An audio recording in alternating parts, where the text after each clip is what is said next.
Hello and welcome to Creative Practice with Greg Zabel. Today we're answering the question, what are the jazz chord formulas? Maybe you're a piano player in a jazz ensemble who can read all of the written out chord voicings on the page, but you'd like to have a deeper understanding of how those chords are built. Or maybe you're a guitar player who has to constantly refer back to the chord chart at the beginning of the piece. This video is designed to help any jazz player have a deeper understanding of how to construct chords. If you're a piano player, please refer to my earlier video, which jazz chord voicing should you learn first, because we're going to be referring to the expansion and contraction of the left hand. For guitar, I'm going to be referencing my earlier video, which scale shape should you learn first. For the simplest jazz chords, we're going to use three notes, the root, the third, and whatever the number is on the chord symbol. I'm going to show you the chords based on C and based on F. That's going to give us two shapes. Again, thinking about the expansion and the contraction of the left hand. For the C examples, I'm going to be starting with my root on the low E string, and for the F examples, we'll have the root on the A string.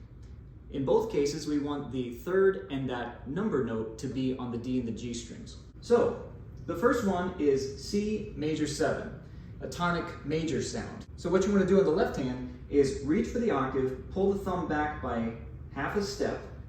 You can set your right hand up with your right thumb on the root and your third finger on the third of the chord, and you can play it like this.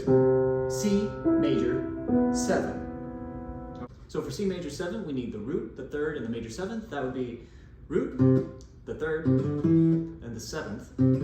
5, 6, 7. But I'm going to pop this third up the octave. You can also think of it like this: 1, 2, 3, 4, 5, 6, 7, and you can do the reposition mentioned in the earlier video. 1, 2, 3, there's the third, so you have the root, the major third, major 7th. The other tonic major sound you'll see is C major 6, or just C6. In that case, it's like C major 7, you just pull the thumb back one whole step from the 7, that'll be the major 6th of the chord, and you still have the major third in the right hand. C major 6. For C6, we need the root, the third, and the 6th. So we need the root, we need the third, 1, 2, 3. I'm going to pop that up the octave again. And we need the 6th, 1, 2, 3, 4, 5, 6. So we get a voicing like this. On a dominant 7th chord, your left hand's going to reach for the octave, but pull the thumb back by a whole step this time for that flat 7th. The right hand is still playing the major third, so it sounds like C, dominant 7th. For C dominant 7th, we need the root, the third, and the flat 7th. So here's the root, here's the third, 1, 2, 3. I'm going to pop that up the octave. And the flat 7th, 1, 2, 3, 4, 5, 6, 7, flat 7. For minor 7th, it's similar to dominant 7th in that the left hand is going to reach for the octave, but you pull the thumb back by a whole step. But this time, the right hand, instead of fingering the major third, we're lowering that 1/2 step for the minor third. And notice I'm just using my right thumb as a place marker so I can visualize where to find that third in relation to the root. So we have C minor 7. For C minor 7, we need the root, the flat third, and the flat 7th. Root, flat third, 1, 2, 3, 4, 5, 6, flat 7th. I'm going to pop the minor third up the octave. We had tonic major sounds earlier. We also have tonic minor sounds. You'll see this written as C minor major 7. Let's get the minor first. We know that that's the flat third, the E flat in this case, C minor, and then the major 7th. Remember what that felt like? Reach for the octave, pull the thumb back by half a step, and you have C minor major 7. A little more common though is the C minor 6 sound. As before, what we're going to do is pull the thumb back a whole step from the major 7. So that is the major 6th from the key of C, but with the minor third. So we have C minor 6. For C minor major 7, we need the root, the flat third, and the major 7. So we have the root, we have the flat third, flat third. I'm going to pop that note up the octave. And we need the major 7. 1, 2, 3, 4, 5, 6, 7. So we have the root, major 7, flat third. For C minor 6, we need the root, the flat third, and the 6th. We have the root. We need the 1, 2, flat third, and we need the 6th, the major 6. 1, 2, 3, 4, 5, 6. I'm going to pop the minor third up the octave as before, and maybe we get a voicing like this. Last but not least, we have a fully diminished chord, and there are a couple different ways I recommend voicing this. The first is actually identical to the minor 6. Because all of these voicings are eliminating a note, that means they're going to have some in common. Here we see this, the minor 6 chord. Both the minor 6 and the fully diminished have a root, a flat third, and that natural 6th scale degree. The other way I recommend exploring a diminished sound is the root, the flat 5th, and the 6th.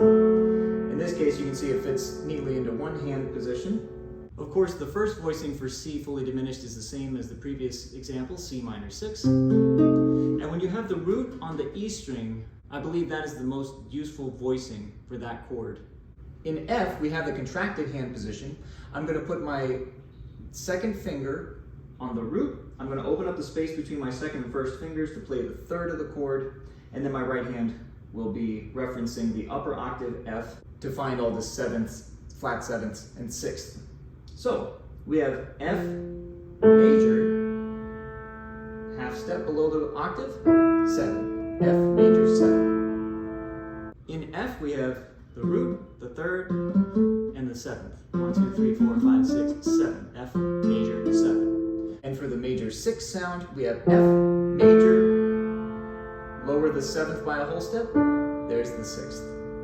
For F6, we have the root, the third, and the 6th. 1, 2, 3, 4, 5, 6. For dominant 7th in F, we have F major 3rd and a whole step below the upper octave, dominant 7th.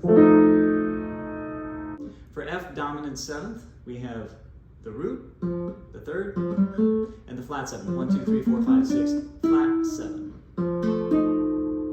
For minor 7th in F, we have F minor, lower the major 3rd 1/2 step, and then lower the upper root a whole step.